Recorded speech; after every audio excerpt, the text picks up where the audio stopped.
A rescue chopper reaches its flying limit during an emergency airlift. A snapper haul leaves fishery officers stunned. More in there. Jesus. And boaties come to grief on the Waitemata Harbour. Our duty officer's getting quite irate with this guy because he's not giving information.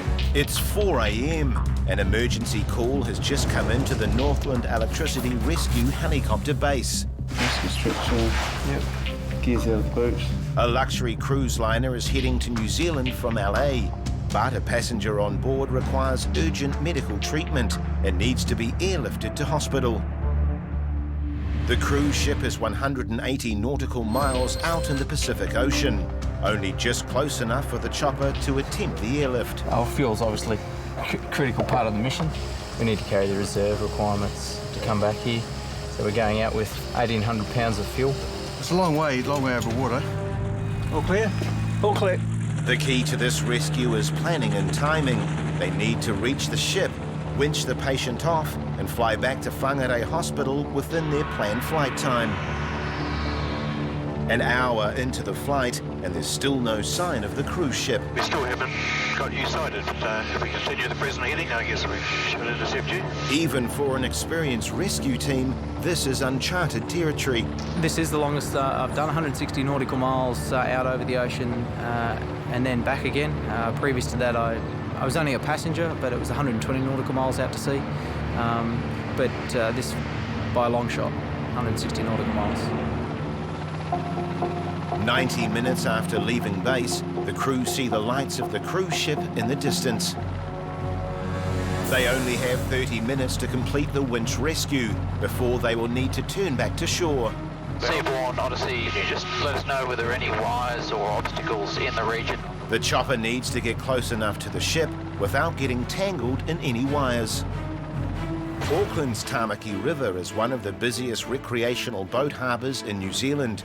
So today, fishery officers are checking that everyone's sticking to the rules. Hey guys, Ministry of Fisheries, we're just going to come alongside. Oh, you have just come out. Good-o, so you've got no fish on board? Awesome. First time out on the dinghy. Oh, okay. Good luck. Further along the river, the patrol stops at one of the major boat ramps to carry out inspections. We're sort of in the Panmure area. We're just going to check these boats here that have come further up the river to retrieve. So we'll just see what their catches are. So how did the fishing go today? Only 27. Yeah, so 3 of you? Yeah. Yeah, okay. I might just have a quick count up. Did you count all your fish? Yeah. The man appears to know the rules. The catch limit for snapper is 9 per person per day. 20, 21,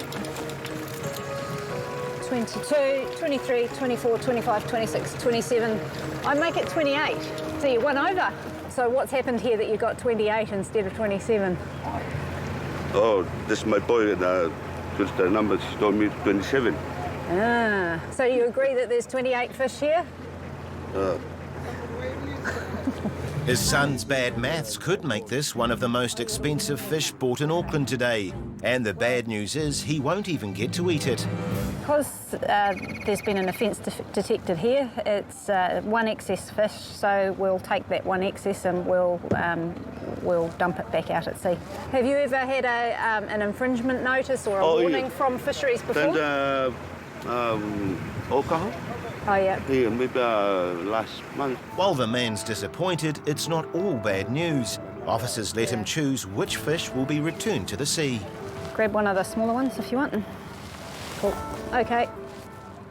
Thanks. Sorry. Okay. He may be full of apologies, but as a repeat offender, the father received a warning for exceeding his snapper quota. Back at the Tamaki River, the patrol team have just spotted a dinghy reported to be taking undersized fish. Hello, Ministry of Fisheries, we're just going to try and come alongside. Once fishery officers start measuring snapper, it's clear that these boys haven't been playing by the rules. The volunteer Coastguard crew of Trillion Rescue Alpha have been called out to rescue a stricken boat on Auckland's Waitemata Harbour. We had a phone in of a boat that has sunk, 3 people recovered, and our duty officer's getting quite irate with this guy because he's not giving information. And so we've been sent to check it. It looks like something semi-submerged over there. And right beside the half-submerged boat, the crew spots another boat carrying way more passengers than normal. Okay, well, hit this boat first where the refugees are. And it quickly becomes apparent this was a lucky escape. Okay, let's get tied off, please. But the first priority is to make sure that everyone is okay, so the story will have to wait. Who are the people that were in the sunken boat? If you come on here, it's a little safer, we can get you warmed up. With the rescued boaties safely on board, the next step is to recover their boat. A semi-submerged boat is a dangerous hazard for other boats on the harbour, so the crew needs to get the vessel facing the right way up so it can be towed to shore. I don't want you to go that way. Damn you. Drove the wrong way. Rescue Alpha skipper Steve needs to pull off a tricky manoeuvre to stop the boat sinking completely. I'm going to try and just flip it. Get it up on its keel. It's coming around. Should come around if I go this way. Okay, just check out a couple of metres now. Just slowly. Right, hold it there. Success. Good trick that, eh? With the boat now salvaged, 3 very relieved boaties recount how they got into trouble. We just basically came over a wave and part of the plywood delaminated, busted a hole in the hull, and down she went. Roughly 30 seconds. Pretty quick. And the member of the public who plucked them from the water finally gets to tell his tale. They waved to me, and then I saw it up. They probably am too close, kind of thing. But then when I saw the boats really under the water, kind of like that, and I said, no, they're in trouble. Then I come around, and I basically just run over them because they went down, and they from here just grabbed my boat. Honest, 10 seconds later, brother, they will be here floating somewhere. While it's been anything but a relaxing day on the water for the rescued boaties, it could have been far worse. You haven't lost the boat. We've saved it for you. So it's just a boat builder. Get them to put a new piece in, carry on and glass it. Back on shore and the size of the hole is finally revealed. The boaties are very lucky not only to have their boat, but all their belongings too. All's well that ends well. Thanks to the coast. I think it went about as well as it could have, all things considered. So, a winch rescue team are flying out into the South Pacific in a race against time to winch an acutely sick man off a cruise ship. Seaborne Odyssey, can you just let us know whether there are any wires or obstacles in the region of the winch zone? Negative, sir. All clear. The vessel's turned downwind to avoid the winchman being blown into its side by high winds. Winchman is secure to the hook. But manoeuvring a vessel this size isn't easy, and the chopper rescue crew need to wait. Permission to winch, County Midway. Yep, I'm just still turning to port at the moment, sir. I'm just still turning to port to give you that wind about 30 degrees on the starboard bow. With the ship still steaming ahead, it's going to be a tricky winch job. Everyone's timing must be perfect, or paramedic Paul could collide with the vessel. Quick as you can, keep things moving. In the doorway, yep. Coming on safety. And winching out. Immediately, the wind sends Paul into a spin. Steady, steady, steady. It's a struggle, but Paul manages to get the winch under control. On the deck, good clearances. Off the hook. Winching in the hook, clear back and left. Clear of the vessel. On board, a medical team is standing by with the American patient and his wife. This is the plan. I'm going to winch you up first, and then I'm going to winch you up, man. Okay? But there is an unexpected issue. What's running here? That's normal feeling. Okay, all right, we'll detach all that. If we can, it's just going to get in the way. The delay is eating into the planned winch time and the tension is mounting. Paul, Helimed 1, do you copy? Paul, the paramedic, needs to move. The 30-minute window the chopper has to make the rescue is closing fast. Okay, hooks in hand and ready for him to come out on the deck. Still no sign. There he is. 12 minutes have already passed. So he's waiting for the patient by the looks. And the crew only have 18 minutes left to winch the patient and his wife aboard. Here's the chair. Finally, the ill man appears on the deck.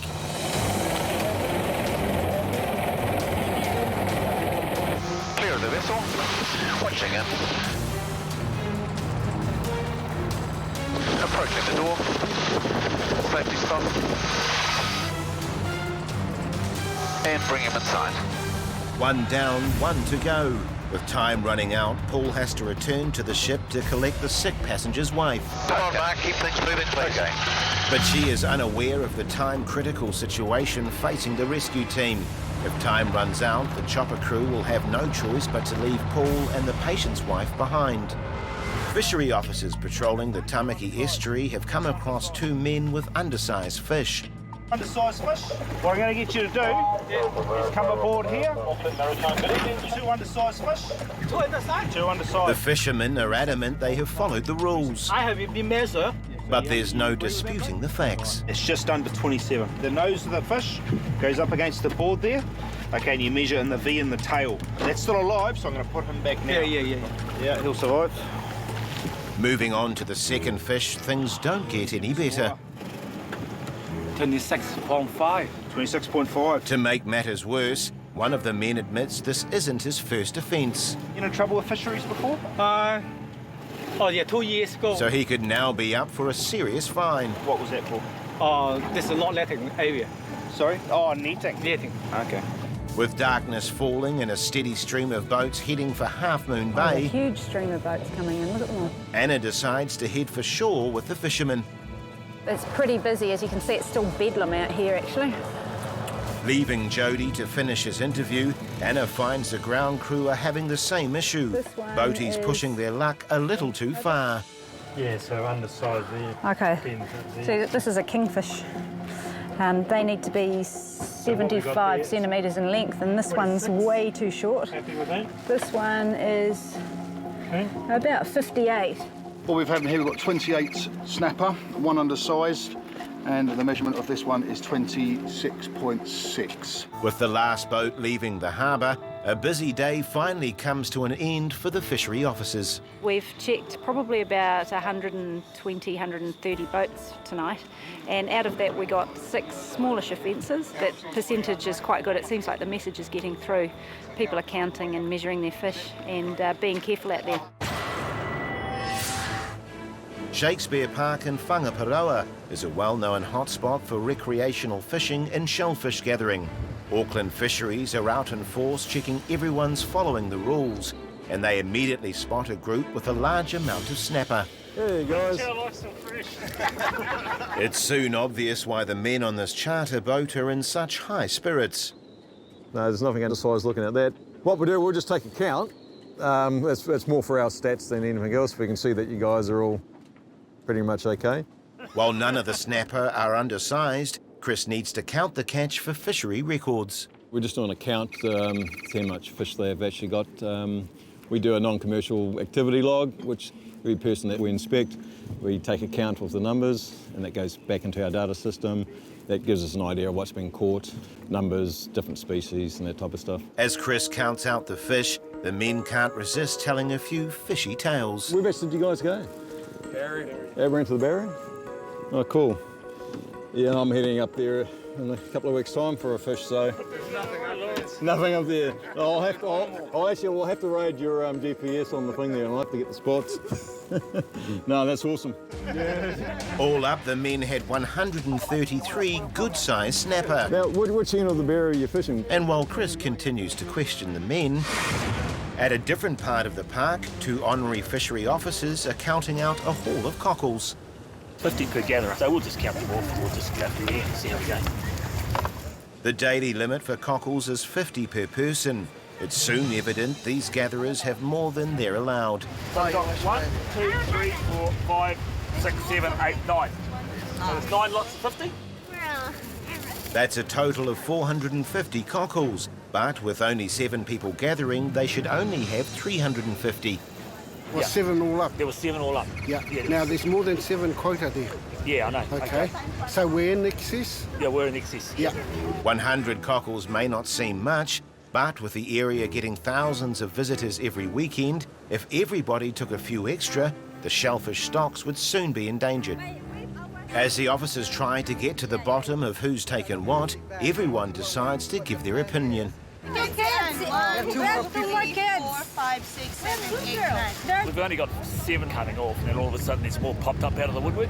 What I've tried to say to them is they're all going to get together and they all come off the beach at the same time, because it's not really our problem if 2 of them come off earlier.